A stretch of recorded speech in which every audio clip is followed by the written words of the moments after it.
ಎಲ್ರಿಗೂ ನಮಸ್ಕಾರ. ನಾನು ಕಾಂಚನ. ನಾವಿವತ್ತು ಎಲ್ರೂ ತಿಳ್ಕೊಬೇಕಾಗಿರುವಂತ ಒಂದು ಬೇಸಿಕ್ ಇನ್ಫಾರ್ಮೇಶನ್ ನ ತಿಳ್ಕೊಳ್ಳೋದಕ್ಕೆ ಹೊರಟಿದೀವಿ. ಸೊ ಪ್ಲೀಸ್ ಎಲ್ರು ವಿಡಿಯೋನ ನೋಡ್ಲೇಬೇಕು ಅಂತ ಕೇಳ್ಕೊಳ್ತೀನಿ. ಯಾಕೆ ಈ ತರ ಹೇಳ್ತಾ ಇದ್ದೀನಿ ಅಂದ್ರೆ, ನಮ್ಮ ದೇಶಕ್ಕೇನೋ ಸ್ವಾತಂತ್ರ್ಯ ಸಿಕ್ತು, ಆದ್ರೆ ನಮ್ಮ ದೇಶದ ಹೆಣ್ಮಕ್ಳಿಗೆ ಮಾತ್ರ ರಕ್ಷಣೆ ಅನ್ನೋದು ಇನ್ನೂ ಸಿಗ್ತಾ ಇಲ್ಲ. ಮಹಿಳೆಯರ ಮೇಲೆ ಅತಿ ಹೆಚ್ಚು ಹೆಚ್ಚು ದೌರ್ಜನ್ಯಗಳು ನಡೀತಾ ಇದಾವೆ. ವರದಕ್ಷಿಣೆ ಕಿರುಕುಳ ಆಗಿರ್ಬೋದು, ಕೊಲೆ ಆಗಿರ್ಬೋದು, ನಾನಾ ತರ ದೌರ್ಜನ್ಯಗಳು ನಡೀತಾನೆ ಇದಾವೆ, ಹೆಚ್ಚಿಗೆ ಆಗ್ತಾನೆ ಇದೆ. ಅದ್ರಲ್ಲೂ ಅತ್ಯಾಚಾರದ ಪ್ರಕರಣಗಳಂತೂ ಎಲ್ಲದಕ್ಕಿಂತ ಹೆಚ್ಚಿಗೆ ನಡೀತಾ ಇದಾವೆ ಅಂತಾನೆ ಹೇಳ್ಬೋದು. ದಾಖಲೆಗಳ ಪ್ರಕಾರ ದೇಶದಲ್ಲಿ ಪ್ರತಿದಿನ 86ರಷ್ಟು ಮಹಿಳೆಯರ ಮೇಲೆ ದೌರ್ಜನ್ಯಗಳು ನಡೀತಾ ಇದಾವೆ. ದಾಖಲೆಗಳ ಪ್ರಕಾರ 80-90 ಪ್ರಕರಣಗಳು ವರದಿಯಾಗಿದ್ದಾವೆ ಅಂತ ಹೇಳ್ಬೋದು. ಆದ್ರೆ ಗೊತ್ತಿಲ್ಲದೆ ಇರುವಂತವು ಎಷ್ಟೋ ಇರ್ತವೆ. ಬರ್ತಾ ಬರ್ತಾ ಕೊಲೆ, ಅತ್ಯಾಚಾರದ ಪ್ರಕರಣಗಳು ಜಾಸ್ತಿ ಆಗ್ತಿದಾವೆ ಹೊರತು ತಪ್ಪು ಮಾಡಿರೋ ಅಪರಾಧಿಗಳಿಗೆ ಶಿಕ್ಷೆ ಪ್ರಮಾಣ ಅಂತೂ ಕಡಿಮೆನೇ ಇದೆ. ಅಷ್ಟೇ ಯಾಕೆ, ADR ವರದಿ ಪ್ರಕಾರ ನಮ್ಮ ದೇಶದಲ್ಲಿ 151 ಸಂಸದರು ಮತ್ತೆ ಶಾಸಕರ ಮೇಲೆ ಮಹಿಳಾ ನಿಂದನೆ ಕೇಸ್ಗಳಿದಾವೆ. ಅದರಲ್ಲಿ 14 ಜನ ಶಾಸಕರು ಮತ್ತೆ 2 ಸಂಸದರ ಮೇಲೆ ರೇಪ್ ಕೇಸ್ಗಳಿದಾವೆ. ಅದರಲ್ಲೂ ಪಶ್ಚಿಮ ಬಂಗಾಳದವರು ಜಾಸ್ತಿ ಇದ್ದಾರೆ ಅಂತಾನೆ ವರದಿ ಇದೆ.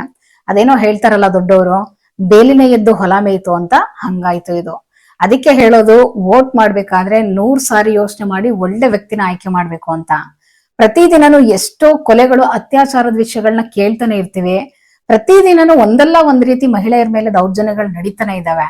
ಕೋಲ್ಕತ್ತಾ ಡಾಕ್ಟರ್ ಕೇಸ್ ಆಗಿರ್ಬೋದು, ಮತ್ತೆ ಸುಮಾರು ವರ್ಷಗಳ ಹಿಂದೆ ಡೆಲ್ಲಿ ಸ್ಟೂಡೆಂಟ್ ಕೇಸ್ ಆಗಿರ್ಬೋದು, ಮತ್ತೆ ನಮ್ಮ ಕರ್ನಾಟಕದಲ್ಲಿ ಇತ್ತೀಚೆಗೆ ನಡೆದಿರೋ ವಿಷಯ, ಹಾಸ್ಪಿಟಲ್ ಬಂದಿರೋ 65 ವರ್ಷದ ಮಹಿಳೆ ಮೇಲೆ ಅತ್ಯಾಚಾರದ ವಿಷಯ ಆಗಿರ್ಬೋದು, ಮತ್ತೆ ಸೌಜನ್ಯ ಕೇಸ್ ಆಗಿರ್ಬೋದು, ಮತ್ತೆ ಕಾಲೇಜ್ ಹುಡುಗಿನ ನಡು ರೋಡ್ ನಲ್ಲಿ ಚಾಕು ಚುಚ್ಚಿ ಸಾಯಿಸಿರೋದು, ಮತ್ತೆ ಒಂದು ಹೆಣ್ಣು ಮಗಳನ್ನ ಬೆತ್ತಲೆ ಮಾಡಿ ಮೆರವಣಿಗೆ ಮಾಡಿರೋದು, ಹೀಗೆ ಹೇಳ್ತಾ ಹೋದ್ರೆ ಸಾವಿರಾರು ಪ್ರಕರಣಗಳಿದಾವೆ.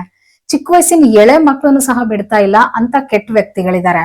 ಚಿಕ್ಕ ಮಕ್ಕಳನ್ನು ಅತ್ಯಾಚಾರ ಮಾಡ್ತಾರೆ, ವಯಸ್ಸಾಗಿರೋ ಮಹಿಳೆ ಮೇಲೆ ಅತ್ಯಾಚಾರ ಮಾಡ್ತಾರೆ. ಅಷ್ಟೇ ಯಾಕೆ, ಸ್ವಂತ ತಂದೆನೇ ಮಗಳ ಮೇಲೆ ಅತ್ಯಾಚಾರ ಮಾಡಿರೋ ಪ್ರಕರಣಗಳು ಸಹ ಇದಾವೆ. ಮತ್ತೆ ತಾಯಿನ ಸ್ವಂತ ಮಗನೇ ರೇಪ್ ಮಾಡಿರೋದು ಕೂಡ ಉಂಟು. ನೋಡಿ ಎಂತೆಂತ ಕೆಟ್ಟ ಜನಗಳಿದ್ದಾರೆ ಅಲ್ವಾ.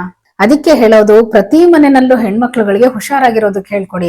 ಸಣ್ಣ ಮಕ್ಳುಗಳನ್ನ ನಿರ್ಲಕ್ಷ್ಯ ಮಾಡಿ ಅಲ್ಲಿ ಇಲ್ಲಿ ಬಿಡೋದಕ್ಕೆ ಹೋಗ್ಬೇಡಿ. ಆದಷ್ಟು ನಮ್ಮನ್ನ ನಾವೇ ರಕ್ಷಣೆ ಮಾಡ್ಕೊಳ್ಳೋ ರೀತಿನಲ್ಲಿ ಹುಷಾರಾಗಿರ್ಬೇಕು. ಹಾಗೇನೆ ನಮ್ಮ ಸರ್ಕಾರ ಇಂಥ ತಪ್ಪು ಮಾಡೋರಿಗೆ ಕಠಿಣವಾಗಿರೋ ಶಿಕ್ಷೆಗಳನ್ನ, ಕಾನೂನುಗಳನ್ನ ಜಾರಿಗೆ ತರಬೇಕು ಅನ್ನೋದು ತುಂಬಾ ಜನಗಳ ಬಯಕೆ ಅದು ಅಂತಾನೆ ಹೇಳ್ಬೋದು. ಶಿವಾಜಿ ಮಹಾರಾಜರ ಕಾಲದಲ್ಲಿ ಅತ್ಯಾಚಾರ ಮಾಡಿದವ್ರಿಗೆ ಎಂತ ಶಿಕ್ಷೆ ಕೊಡ್ತಿದ್ರಂತೆ ಗೊತ್ತಾ? ಅಪರಾಧಿಗಳಿಗೆ 2 ಕೈಗಳು ಮತ್ತೆ ಕಾಲ್ಗಳನ್ನ ಕತ್ತರಿಸ್ಬಿಟ್ಟು ಅವರನ್ನ ದೇವಸ್ಥಾನದ ಹೊರಗಡೆ ಆವರಣದಲ್ಲಿ ಕೂರಿಸ್ತಿದ್ರಂತೆ. ಮತ್ತೆ ಆ ಟೆಂಪಲ್ಗೆ ಹೋಗೋ ಬರೋ ಜನಗಳೆಲ್ಲ ಅವನ ಮೇಲೆ ಉಗುಳ್ಬೋದಿತ್ತಂತೆ, ಅಂತ ಶಿಕ್ಷೆ ಕೊಡ್ತಿದ್ರಂತೆ ಅವ್ರಿಗೆ. ಸೊ ಅಪರಾಧಿಗಳಿಗೆ ಯಾವ ರೀತಿ ಶಿಕ್ಷೆ ಕೊಡ್ಬೇಕು ಅನ್ನೋದು ನಿಮ್ಮ ಅಭಿಪ್ರಾಯ ಏನು ಅನ್ನೋದನ್ನ ಕಮೆಂಟ್ ನಲ್ಲಿ ತಿಳಿಸಿ. ಹಾಗೆ ಈ ವಿಡಿಯೋ ಇಷ್ಟ ಆಗಿದ್ರೆ ಲೈಕ್ ಮಾಡಿ, ಶೇರ್ ಮಾಡಿ, ಸಬ್ಸ್ಕ್ರೈಬ್ ಮಾಡಿ. ಮತ್ತೆ ಮುಂದಿನ ವಿಡಿಯೋನಲ್ಲಿ ಇನ್ನೂ ಒಂದು ಇಂಟ್ರೆಸ್ಟಿಂಗ್ ಆಗಿರೋ ಟಾಪಿಕ್ ಜೊತೆ ಸಿಗ್ತೀನಿ. Thank you all, bye.